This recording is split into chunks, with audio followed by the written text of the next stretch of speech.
अहमदनगर जिल्ह्याच्या शेवगाव तालुक्यातील कांबी येथील जयश्री दत्तात्रय काटमोरे वय वर्ष 33 यांच्या घराच्या आणि शेतीच्या शेजारी भाऊसाहेब मारुती घोलप आणि ईश्वर भाऊसाहेब घोलप हे कुटुंबासह राहत असून दोघांचाही घराच्या शेजारील बांध एक असल्याने घोलप हे वारंवार बांध कोरत होते। माझे पती घरी नसताना मी त्यांना सांगितले की बांध कोरू नका असे सांगितल्याचा राग आल्याने भाऊसाहेब घोलप आणि ईश्वर घोलप यांनी मला दगड फेकून मारले आणि लोखंडी पाईप माझ्या डोक्यात मारून मला जखमी केले असून माझे पती सोडवण्यास आले असता त्यांना देखील मारहाण करून जीवे मारण्याची धमकी दिली आहे। शेवगाव पोलिसात याबाबत गुन्हा दाखल करण्यात आला असून आम्हालाच मारहाण करून देखील शेवगाव पोलिसांनी घोलप यांच्यावर अद्याप कुठलीच कारवाई केली नसल्याचा आरोप जयश्री काटमोरे यांनी करून पोलिसांच्या विरोधात येत्या 26 जानेवारीला प्रजासत्ताक दिनी शेवगाव पोलीस स्टेशन समोर कुटुंबासह आत्मदहन करणार असल्याचे जयश्री दत्तात्रय काटमोरे यांनी माध्यमांशी बोलताना सांगितले आहे।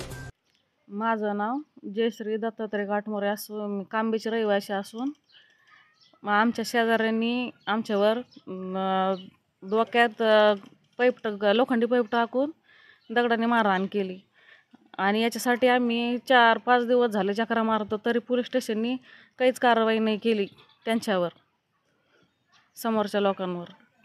तुमची काय मागणी आहे? आमची मागणी एवढीच आहे का त्यांना आम्हाला एवढं मारल्यासारखी ना त्यांना उचललं पाहिजे, त्यांच्यावर कारवाई झाली पाहिजे। असं केल्यावर ते त्यांची हिंमत वाढन आणखीन परत दुसऱ्या वेळेस मारायला। आम्हाला शेतात शेजारी येतं, घरापाशी शेजारी येतं, उद्या जर आमचा खून काही केलं त्याने मग आम्ही काय करायचं? दत्तात्रय लक्ष्मण काटमोरे राहणार कांबी।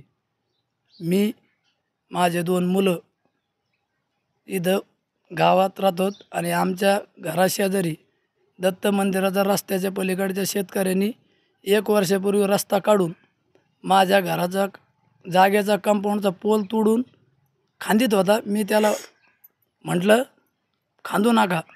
त्या वादातून त्यांनी आणि त्याच्या मुलाने ईश्वर भाऊसाहेब घोलप याने पाईप मारला आणि पाईप मारल्यानंतर 1 घंटा माझ्या मुलावर माझ्यावर दगडफेक केली आणि आम्ही जखमी अवस्थेत शेवगाव पोलीस स्टेशनमध्ये हजर झालो। त्यावेळेस PI साहेबांनी सांगितलं खालच्या अधिकाऱ्याला 326 दाखल करा, आरोपी अटक करा। त्यानंतर FR 2 तास लिहिली नाही। 2 तासानंतर आम्हाला दवाखान्यात पाठवलं। FRमध्ये त्यांनी कलमा कमी जादा केल्या आणि कमी करून आम्हाला म्हणले उद्या अटक करू, तुम्ही सिव्हिलला जा। आम्ही 2 दिवस ॲडमिट राहिलो मी मंडळीला घेऊन आणि आज 5 दिवस झाले आम्ही पोलीस स्टेशनला चक्रा मारतो, कुठलीही कारवाई नाही केली। आणि आम्ही सर्वसामान्य माणसांनी जगाचं कसं? जर 26 जानेवारीपर्यंत कारवाई नाही झाली तर आम्ही आमच्या कुटुंबासकट शेवगाव पोलीस स्टेशनमध्ये आत्मदहन करू। शेवगाव प्रतिनिधी इसाक शेख।